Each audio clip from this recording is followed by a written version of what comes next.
হ্যাঁ, ওই টাইমে আমি একটা আমার একটা পছন্দের শিল্পী আছেন এই জায়গায়, উনি অনেক গ্রেট, ইমন চৌধুরীর কথা বলছি। হ্যাঁ, ওই টাইমটাতে আমি অনেক দিন, আমি সারাদিন আড্ডা মারছি, হয় না সারাদিন ওনার স্টুডিওতে আমি মিউজিক শুনতেছি, কথা বলছি। আর যেটা সত্যি কথা আমি বলি, আমি শুধু নট অনলি মি, আমার ধারণার সুনারা বা এক্সেট্রা রাজের যারা ক্লোজ ফ্রেন্ড, মেয়ে বান্ধবী যারা, হ্যাঁ তাদের সাথে আমি অন্যদেরটা জানি না, বাট আমি এটা ফিল করতে পারি।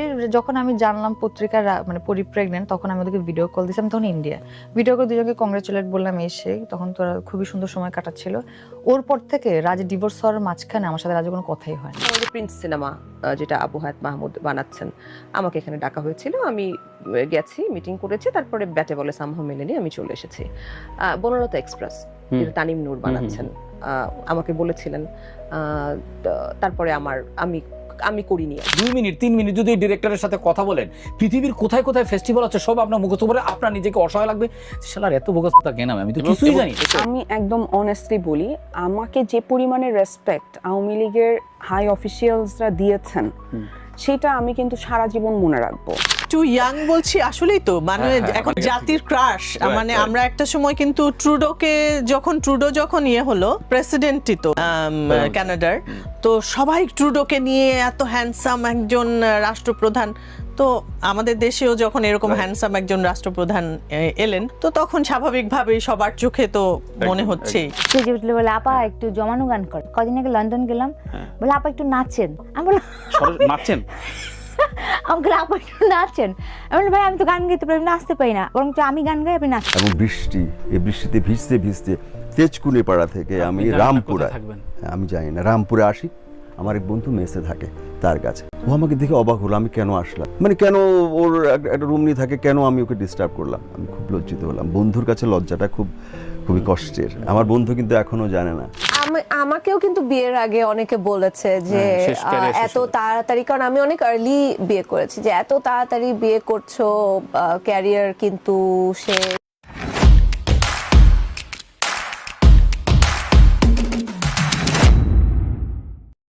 ধরো নিজেকে আবারও সংসারী করার কোনো প্ল্যান আছে? আপাতত কোনো ইচ্ছা নেই, একদম ইচ্ছা নেই। একদম ইচ্ছা নেই। এটা যদি কখনো এরকম সিচুয়েশন আসে বা আমারও ইচ্ছে করে, দেন এটা নিয়ে ভাববো আর কি। আপাতত এটা নিয়ে ভাবছি না। আপাতত বাসা থেকে বাবা মার কোনো চাপ না, ফ্যামিলি এরকম না, এরকম যে তুই তোর মতো কাজ করে যা? হ্যাঁ হ্যাঁ, একদমই। ওনারা আমার সাথে আছেন, ওনারা আমাকে সাপোর্ট করেন সব সময়। আমি যেভাবে হ্যাপি থাকি, ওনারা আমারটা ইনশিওর করেন সবার আগে। হ্যাঁ, অফকোর্স তারা খুব ভালোভাবে আমাকে সাপোর্ট করেন। আমি যেমন আমি অনেক এমনিতে নর্মালি যদি ডিপ্রেসড হয়ে যাই বা আমার মুড কাজ করে না বা আমি একটু অফ ট্র্যাকে চলে যাই, আমার তখন মিউজিক দরকার হয়, মানে like I need music. So music আমার পছন্দ। তো হ্যাঁ, ওই টাইমে আমি একটা আমার একটা পছন্দের শিল্পী আছেন এই জায়গায়, উনি অনেক গ্রেট, ইমন চৌধুরীর কথা বলছি। হ্যাঁ, ওই টাইমটাতে আমি অনেক দিন, আমি সারাদিন আড্ডা মারছি, হয় না সারাদিন ওনার স্টুডিওতে আমি মিউজিক শুনতেছি, কথা বলছি, খাচ্ছি যাচ্ছি, মানে ভেরি নর্মাল। মানে এমন না যে আমার কোনো কমপ্লেইনস এন্ড লাইক এরকম না, আমি র্যান্ডমলি যাচ্ছি, কথা বলছি। হ্যাঁ, অনেকদিন আমি ওখানে আড্ডা মারছি। আর যেটা সত্যি কথা আমি বলি, আমি শুধু নট অনলি মি, আমার ধারণার সুনারা বা এক্সেট্রা রাজের যারা ক্লোজ ফ্রেন্ড, মেয়ে বান্ধবী যারা, হ্যাঁ তাদের সাথে আমি অন্যদেরটা জানি না, বাট আমি এটা ফিল করতে পারি।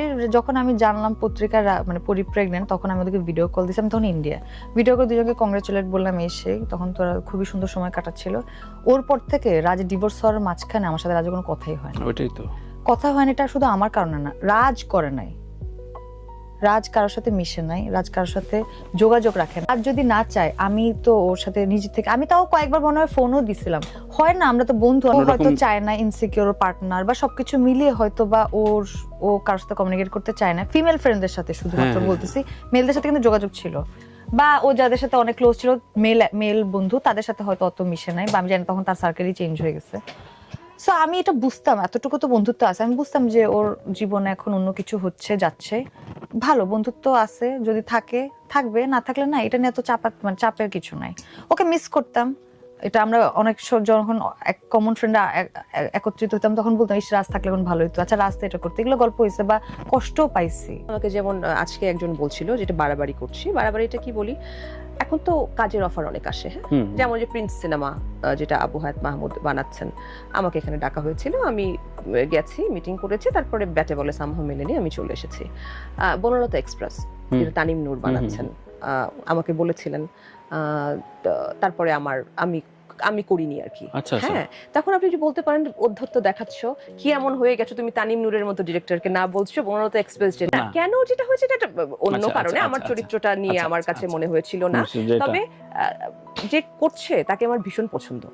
সো আমি জানি, আমার এখন মনে হয় যে মনে হচ্ছে যে আমি না করে সে যে করছে হয়তো স্ক্রিনে বাট রিগ্রেট নাই। আমার রিগ্রেট জীবনে একদম নাই। রিগ্রেট জিনিসটা আমার তুমি খুব শরীরের সুখী মধ্যে মানুষ। নেই। আমি ভীষণ সুখী মানুষ। না, এগুলো তো আমি হচ্ছে বলতেছি, আমাদের ছবির ক্যারেক্টারটা এখনো তৈরি হয় কিন্তু- নাই। হ্যাঁ? আমাদের ছবির ক্যারেক্টারটা তৈরি হয় নাই, যে আমাদের বাংলাদেশি ছবিটা বাংলাদেশকে রিপ্রেজেন্ট করতেছে। Right. দুই ধরনের ছবি হচ্ছে এক ধরনের ছবি হচ্ছে কিছুটা ফেস্টিভ্যাল মার্কা, আরেক ধরনের ছবি হচ্ছে কমার্শিয়াল টাকা। এটা এখন এই যে ছবির যে ক্যারেক্টারটা তৈরি হবে, আমাদের যে এখানে এত বড় পলিটিক্স, এখন আমি এই ছবি হিট করাবো, এটা থেকে টাকা আর্ন করবো, নাকি আমি ছবির একটা ক্যারেক্টারিস্টিক তৈরি করবো, এইটা হলো একদিক। আরেকটা দিক হলো যে অনেক ডিরেক্টর আছে যাদের ছবি দেখে আমার মনে হয় নানান দেশ থেকে কপি টপি করে যে আমরা কি আসলে আমাদের নিজস্ব কালচার থেকে বা ছবি স্টাইল থেকে বা ছবি ক্যারেক্টার থেকে আমরা আগাচ্ছি না পিছাচ্ছি। আরেক গ্রুপ আছে যারা হলো শুধুমাত্র ফেস্টিভ্যাল। ওদের সাথে 2 মিনিট 3 মিনিট যদি ডিরেক্টরের সাথে কথা বলেন, পৃথিবীর কোথায় কোথায় ফেস্টিভ্যাল আছে সব আপনার মুখস্থ করে আপনার নিজেকে অসহায় লাগবে, শালার এত বোকাসতা কেন, আমি তো কিছুই জানি না। তখন অবাক হয়ে যাবেন যে আমি এত ফেস্টিভ্যাল আছে পৃথিবীতে, আমি কিছুই জানি না, এত অশিক্ষিত মূর্খ। তাহলে আমাদের ক্যারেক্টারটা কেমনে তৈরি হবে? আমি একটা ছবি করতেছি, এই ছবিটা যদি আমি যদি একটু সাপোর্ট পাইতাম, আমি হয়তো পরের ছবিতে আরো ট্রাই করতাম। আমি একদম অনেস্টলি বলি, আমাকে যে পরিমাণে রেসপেক্ট আওয়ামী লীগের হাই অফিসিয়ালসরা দিয়েছেন, সেটা আমি কিন্তু সারা জীবন মনে রাখবো। তারা স্বৈরাচারী ছিল, তারা অন্যায় করেছে, জুলুম করেছে, এটা যেমন সত্য, তারা আমাকে আজমেরি হক বাঁধনকে সেই পরিমাণে রেসপেক্ট দিয়েছে, এটাও সত্য। এবং এইটাই ওদের জন্য সবচাইতে বড় সমস্যা ছিল। বিকজ যেটা হতো যে ধরেন অনেকে অনেক কিছু করছে, জীবন দিয়ে দিচ্ছে, হ্যাঁ, নানান রকমের অ্যাক্টিভিটি করছে, নানান রকমের সংগঠন করছে, তাদেরকে এটা বোঝানোর চেষ্টা করছে যে আমরা তোমার জন্য কাজ করছি বা তোমাদের জন্য আমি কাজ করছি, কিন্তু আলটিমেটলি গিয়ে যখন মানে কোনো পদের কথা আসছে বা কোনো একটা ভালো পজিশনের কথা আসছে, তখন বাঁধনের কথা আসছে, তখন আজমেরি হক বাঁধনের নামটা আসছে। তো এটা তখন থেকেই কিন্তু তাদের একটা যন্ত্রণার কারণ ছিল। So তখন এটা ছিল। তো তারপরে ধরেন জুলাইয়ের অভ্যুত্থান হলো, অভ্যুত্থানের পরে অভ্যুত্থানের যারা ছিল সাথে, অভ্যুত্থানে তারা আমাকে আপন করে নিল। এটাও তাদের মনে হচ্ছে যে আচ্ছা আওয়ামী লীগও ওকে আপন করে নিল, আবার এখানে ও এই জুলাইয়ের অভ্যুত্থানের এরাও আপন করে নিল। এখন পরবর্তী যে সরকার আসবে, সেই সরকারও যদি আমাকে আপন করে নেয়, তখন তাদের মনে হবে যে ও আচ্ছা এই মেয়েকে তো সবাই, ও সব জায়গায় আছে। এখন আমি বলবো যে আমাদের এখনকার যিনি গভর্নমেন্ট আছেন, মনে হয়েছে যে উনি তো কম্পারেটিভলি আমরা জন্মের পর থেকে আসলে যাদেরকে দেখে এসেছি যে সরকার প্রধান, তাদের তুলনায় টু ইয়াং, তাদের তুলনায় সে অনেক স্মার্ট একজন মানুষ। টু ইয়াং বলছি আসলেই তো মানে এখন তো জাতির ক্রাশ। মানে আমরা একটা সময় কিন্তু ট্রুডো যখন ইয়ে হলো, প্রেসিডেন্টই তো ছিল বোধহয় কানাডার, তো সবাই ট্রুডোকে নিয়ে এত হ্যান্ডসাম একজন রাষ্ট্রপ্রধান। তো আমাদের দেশেও যখন এরকম হ্যান্ডসাম একজন রাষ্ট্রপ্রধান এলেন, তো তখন স্বাভাবিকভাবেই সবার চোখে তো মনে হচ্ছে যে উনি হয়তো ডিফারেন্ট কিছু করবেন, অনেক সুন্দর কিছু করবেন। স্টেজে উঠলে বলে আপা একটু জমানো গান করে। কদিন আগে লন্ডন গেলাম, বলে আপা একটু নাচেন। আমি বললাম নাচেন, আমাকে আপা একটু নাচেন। আমি বললাম ভাই আমি তো গান গাইতে পারি, নাচতে পারি না, বরং আমি গান গাই আপনি নাচ। হ্যাঁ মানে লিটারালি সামনে কয়েকজন লোক বসেছিল, বলে আপা একটু নাচেন। আমি বললাম ভাই আমি তো নাচতে পারি না, খুবই সরি, আমি তো গান গাইতে আসছি, আমাকে বাংলাদেশ থেকে নিয়ে আসা হয়েছে এখানে গান গাইতে, এখানে নাচের শিল্পীরা আছে, ওরা আপনাকে নাচ দেখাবে, এখন আমি গান গাই আপনি নাচেন। আমি যখন স্টেজে গান করতে চাই, তখন দেখা যায় আমার কোনো একটা প্রোগ্রামে এমন শ্রোতা থাকে যারা খুব সোভার গান, ভদ্র গান, ঘুম পাড়েনি গান শুনতে পছন্দ করে।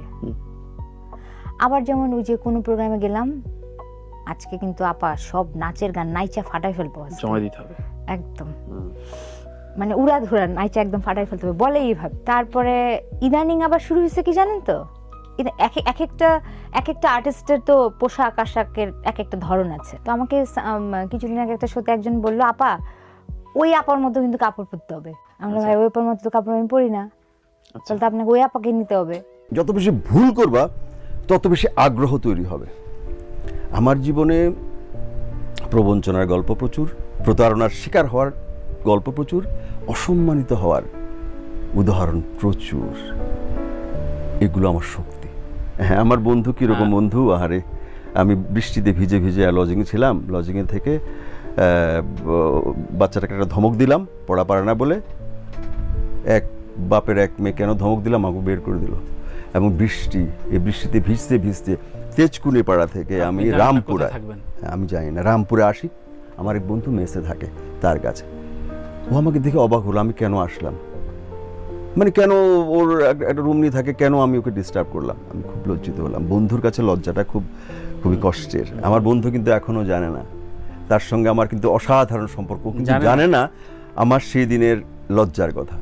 আমি জানতে দিইও না, কখনো জানতে দেবও না, বরং ওর প্রতিটা স্বপ্নের কাছাকাছি সহযোগী হিসেবে আমি ছিলাম একদম। ও আজকে যেখানে আছে অনেক বড় জায়গায় আছে, সেখানেও আমি তার সহযোগী, ও জানেও না। ভাই আমার বিয়ে কিন্তু হচ্ছে 2019-এ। আমাকেও কিন্তু বিয়ের আগে অনেকে বলেছে যে এত তাড়াতাড়ি, কারণ আমি অনেক আর্লি বিয়ে করেছি, যে এত তাড়াতাড়ি বিয়ে করছো, ক্যারিয়ার কিন্তু শেষ বা এরকম অনেক। কিন্তু আমার কাছে মনে হয়েছে যে আমি যদি আসলে প্রপারলি কাজটা করতে পারি তাহলে আমার ক্যারিয়ার কেন শেষ হবে। দিন শেষে তো আমার ক্যারিয়ার হচ্ছে আমি কিভাবে কাজ করছি, কতটা ভালো কাজ করছি, কতটা ভালো অভিনয় করছি, সেটাই। এবং আমি একটা জিনিস অনেক লাকি যে আমি যখন থেকে কাজ করি আমি আমার ফ্যামিলির সাপোর্ট পেয়েছি। আমার আম্মু সবসময় আমার সাথে যেত শুটিংয়ে, এবং সেটা কিন্তু অনেক বড় একটা সাপোর্ট আমি মনে করি ছোট থেকে যখন কাজ করি তখন। এবং আমি বিয়ের পরেও আমার ইনলজের সাইড থেকে অনেক সাপোর্ট পেয়েছি, যে মানে তারা আমাকে কোনো ধরনের কোনো মানে অব্লিগেশনের মধ্যে কখনো ফেলেনি বা অত কোয়েশ্চেনের উত্তর দিতে হয়নি। সো আমি আসলে আমার প্রফেশনাল এবং পার্সোনাল লাইফটাকে খুব সুন্দরভাবে সেপারেট করে কাজটা করতে পারি।